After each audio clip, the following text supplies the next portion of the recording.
Todas as quartas-feiras, Dr. Vinícius Cascone, advogado trabalhista, responde às perguntas dos nossos ouvintes e traz muitas dicas sobre direito trabalhista pra gente. Vinícius, boa tarde. Obrigado por estar aqui com a gente mais uma vez.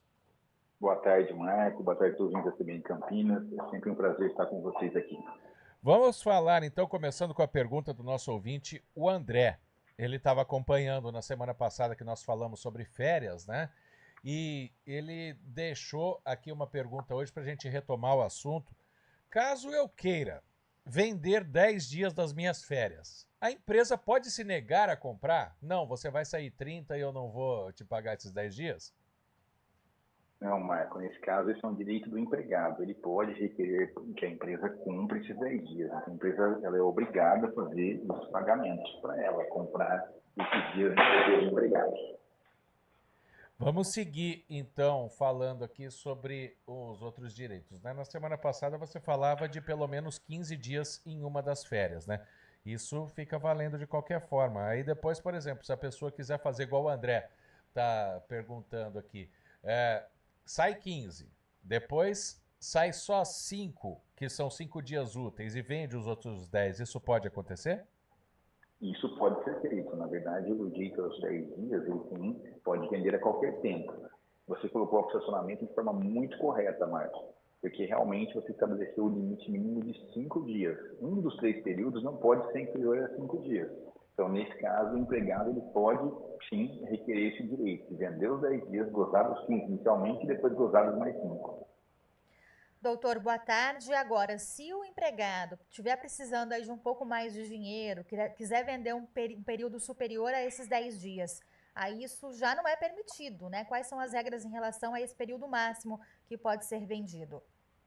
Então, na verdade, os empregados têm que entender, e os empregadores também, que as férias é uma pausa necessária para garantir a saúde dos trabalhadores, né? Então, isso é uma garantia que está prevista na Constituição Federal, né? Inclusive, para que os trabalhadores possam ter uma pausa no trabalho, né? Inclusive para poder conviver com a sua família, ter um momento de lazer, né? Então, por isso que é concedido esse prazo. Por isso que o limite máximo para vender esse direito somente são os 10 dias. Bom, e aí a gente tem também a questão do período de aquisição, né? Por exemplo, as férias vencem no dia 17 de julho, que é hoje. A pessoa, ela tem que tirar antes dessa data ou o dia que as férias terminam pode estar inserido nesse meio tempo? É importante todo mundo saber que o período aquisitivo, depois que eu completo o 12º mês de trabalho, eu passo a ter um período de direito a um mês de férias.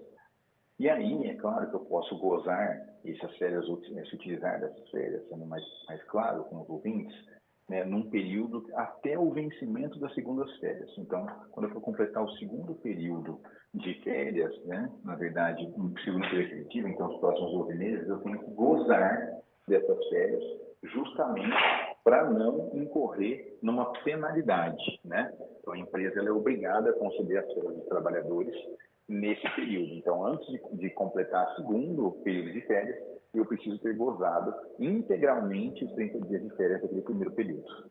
Agora, doutor, quem que escolhe aí a data da concessão das férias? Porque muitas vezes o trabalhador vai querer programar aí o descanso para um período que não vai ser bom para a empresa e vice-versa. Mas se a empresa determinar para o empregado, ó, vai pegar férias no mês de julho, por exemplo, ele é obrigado a pegar naquela data que a empresa determina?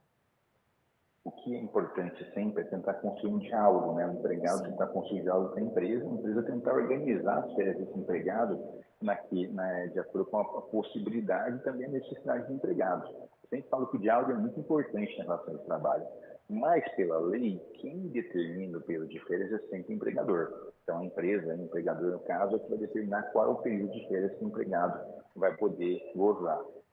Ponto importante que gera muita polêmica, há divergências às vezes e cria um ambiente de trabalho tumultuado. Então, o que eu sempre peço para os empregadores é tentar ter um pouco de entendimento e flexibilidade para entender as necessidades do empregado. Então, por isso que o diálogo é muito importante nessa relação, inclusive para manter essa relação menos desequilibrada. Mas, doutor, se não houver consenso, é sempre ideal que exista esse consenso, mas se não houver, nesse caso, a última palavra é da empresa? sempre será do empregador. O empregador observando esses limites, como eu disse, do segundo período aquisitivo, né, de gozar o primeiro até o início, antes do término do segundo período aquisitivo, aí é o empregador que vai decidir o período de férias. Então, nesse ponto, infelizmente, alguns empregados reclamam, claro, quando há uma imposição da empresa, do empregador, mas é ela que dá a palavra final. Quanto tempo de antecedência o empregado pode pedir as férias? Por exemplo, se chegar um empregado numa empresa que eu quero sair de férias a semana que vem, obviamente a empresa não está preparada para isso. Tem algum período mínimo, Vinícius? Sempre 30 dias de antecedência. Então, na 15? verdade, o empregado 30. 30. Sempre o empregado ele tem que ser comunicado 30 dias de antecedência. Então, o empregado quer sair de férias mês que vem, por exemplo, hoje eu tenho dia 17 de julho, né? Então, se eu quiser tirar férias no dia 18 de agosto, tem que comunicar hoje a empresa o que dia, a empresa tem que concordar e já apresentar o comunicado com essa antecedência. Então, isso é uma garantia tanto para o empregado como para o empregador. Agora, existem algumas flexibilizações que ocorrem fora da lei. Na vida real, a gente sabe muitas vezes as empresas acabam entrando em acordo com empregados para garantir umas férias emergenciais. E, doutor, faltas injustificadas aí ao longo do ano, né, ao longo do período aí de trabalho, podem interferir no direito a férias ou no período de férias que é tirado depois por esse empregado? Pode acontecer, mas é uma excepcionalidade muito grande. Você tem que ter períodos longos de afastamento de faltas que justifiquem aí a perda de dias do direito aquisitivo. Então, não é algo simples de acontecer. Por exemplo, para eu ter começar a ter o desconto, eu tenho que ter afastamento superior a 6 meses para descontar as férias. Então, nesse caso, realmente somente se tiver esse tipo de afastamento. Então, uma falta ali ou outra aqui não vai acabar tirando direito ao período aquisitivo de 30 dias. Deixa eu voltar uma dúvida, Vinícius, de uma resposta que você passou agora há pouco, né? Que o empregado ele tem que tirar férias antes que vençam as segundas, né? A empresa pode então segurar esse empregado por 1 ano e só depois de 2 anos de trabalho conceder as férias para não deixar vencer duas? Infelizmente, nesse caso, a empresa pode administrar de uma forma que antes de vencer o segundo período aquisitivo, ela conceda esse primeiro aquisitivo de férias. Então, realmente, isso pode acontecer. Não pode acontecer que do meu início do meu contrato de trabalho, eu possa demorar até 23 meses para tirar férias.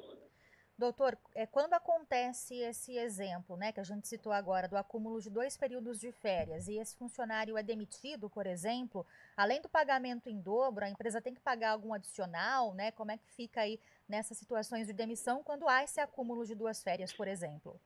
Na verdade, ela tem que pagar as férias. O valor das férias é Certo. acrescido de 1/3. O que são as férias? As pessoas confundem muito isso, né?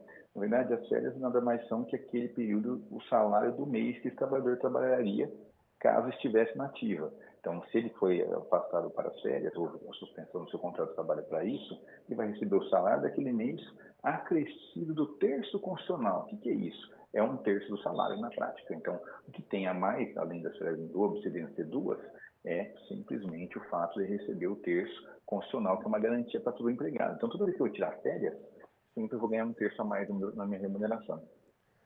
Vinícius, agora falando em demissão, é muito comum a gente ver em algumas empresas aí demissão na volta das férias, né? Isso já aconteceu muitas vezes, a gente conhece colegas em diferentes áreas aí que isso aconteceu. Não tem nada na lei que proíba que isso aconteça? Então, na verdade, na lei não tem, tá? Mas algumas normas coletivas de trabalho, convenções coletivas de acordo de trabalho, prevêem aí uma estabilidade nesse período. Então, não posso demitir, muitas vezes, em algumas categorias, 30 dias depois da volta das férias, eu não posso demitir nesse período. Mas existem algumas convenções coletivas somente, mas na lei, de forma geral, não existe essa previsão. Então, alguns sindicatos conseguiram isso, uma conquista, né, e conseguiram colocar em convenções ou acordos coletivos, e algumas categorias têm esse direito de não serem demitidos logo depois que voltam das férias. No caso da volta da licença maternidade? Aí é diferente, né? Na verdade, a licença maternidade existe uma estabilidade legal, está prevista na Constituição Federal, então, no caso, realmente, aí não, você não pode demitir durante o período de estabilidade. Vinícius Cascone, advogado trabalhista, mais uma vez com a gente aqui, tirando as dúvidas dos nossos ouvintes. Muito obrigado, Vinícius, pela participação. Boa semana, um abraço. Muito obrigado e boa tarde a todos os ouvintes.